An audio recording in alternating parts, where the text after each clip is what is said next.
Welcome to today's episode of the Simply Financial Podcast. I'm your host, Christopher Calandra, and I want to increase your financial IQ with today's episode. To begin with, consider a tale of two retirements. Pretend we have two friends, Tom and Mary. They each retire with $1 million. Both of them experience a 7% return, average annual return over 25 years. Both of them withdraw $50,000 a year and they adjust that upward for inflation every year. So they're pretty much doing the same things. At age 78, Tom runs out of money. So he runs out of money by the time he gets to 78 years old.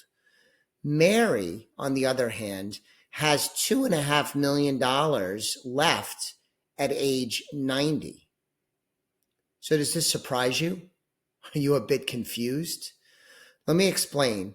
The reason is because Mary, in my illustration, Mary had her up years at the start of her retirement.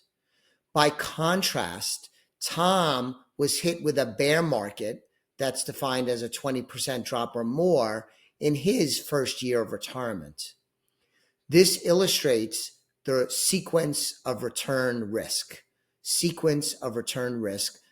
you should definitely be familiar with as you are in the home stretch to retirement and even in your early retirement years.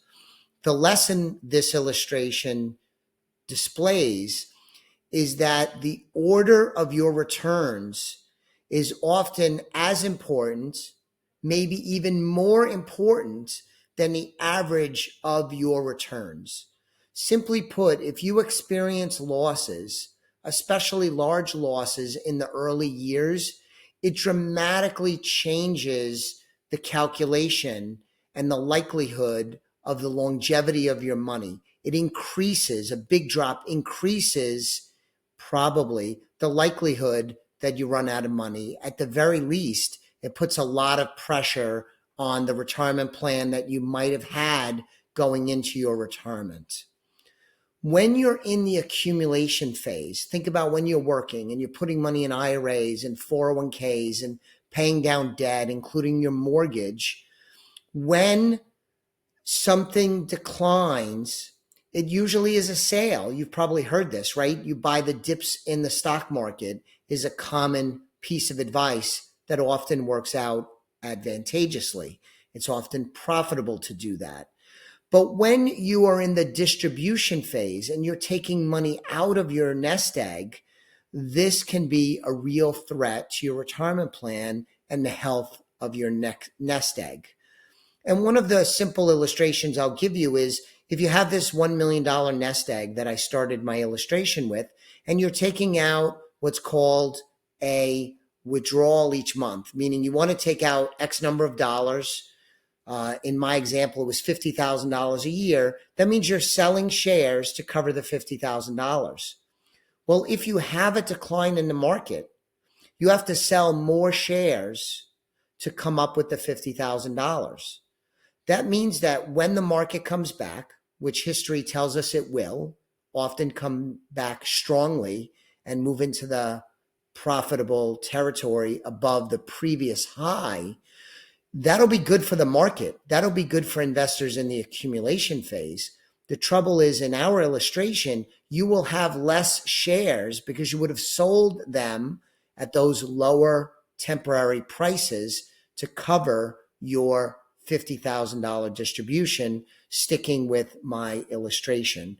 So there is something called share count destruction, that if you're selling shares in a declining market, they will not be available to you when the market does bounce back.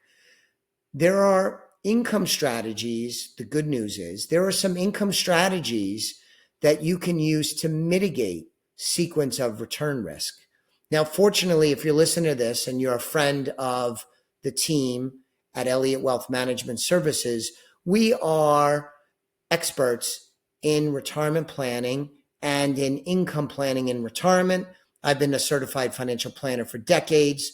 The rest of the team have notable accomplishments and lots of year in the business as well. So some examples I'll give you without going into detail, things that you can use to mitigate sequence of return risk is to have a flexible spending plan. Simply put, instead of taking out the fixed $50,000 adjusted for inflation, if there are some down years, especially early on, if you could adjust your income downward, that could do wonders for overcoming sequence of return risk. That might mean that you have to postpone buying a car or taking that great trip.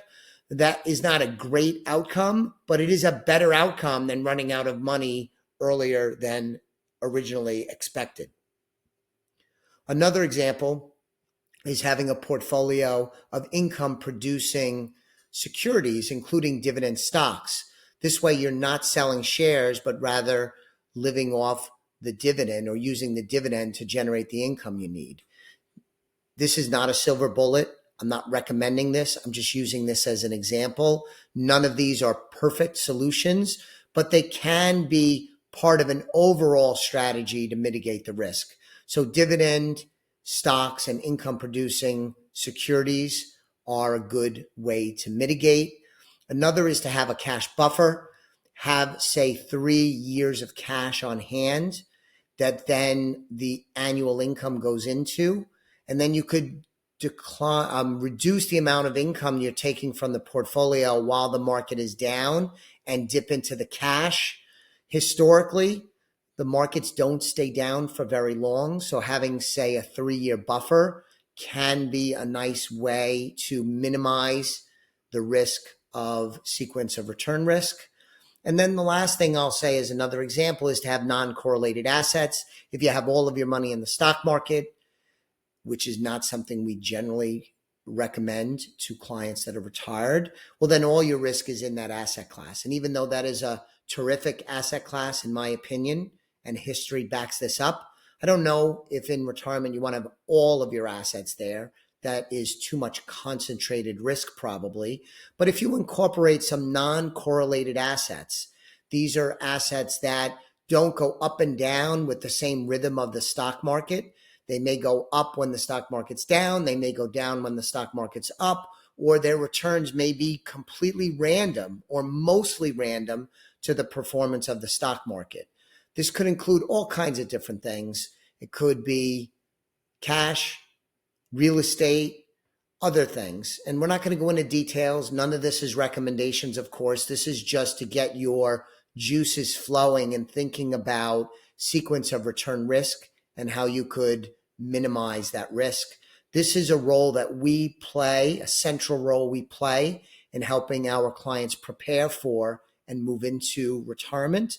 So if it's something you're interested in talking more about, please reach out to us, email the office, call, contact us through the website, elliottwealth.com, because we can help come up with a strategy that's appropriate for you and takes into account sequence of return risk, as well as all the other risks that you have in investing and in retirement. So again, no silver bullet, but be aware that sequence of return risk on when your returns come has a great impact on the longevity of your nest egg, and you are at great risk if you experience notable losses in the early years. Thanks for listening to today's episode of the Simply Financial Podcast. I will be back with you very soon on the next episode. Thanks for listening today. The views expressed are not necessarily the opinion of Osaic Wealth, Inc., and should not be construed directly or indirectly as an offer to buy or sell any securities mentioned herein. Investing is subject to risks, including loss of principal invested. Past performance is not a guarantee of future results. No strategy can assure a profit nor protect against loss. Please note that individual situations can vary. Therefore, the information should be relied upon when coordinated with individual professional advice. Please note, the information being provided is strictly as a courtesy. When you link to any of the websites provided here, you are leaving this website. We make no representation as to the completeness or accuracy of information provided at these websites. Nor is the company liable for any direct or indirect technical or system issues, or any consequences arising out of your access to or your use of third-party technologies, websites, information, and programs made available through this website. When you access one of these websites, you are leaving our website and assume total responsibility and risk for your use of the websites you are linking to. Securities and advisory services are offered through Osaic Wealth, Inc., member FINRA, SIPC. Insurance services offered through Elliott Wealth Management Services, LLC, not affiliated with Osaic Wealth, Inc.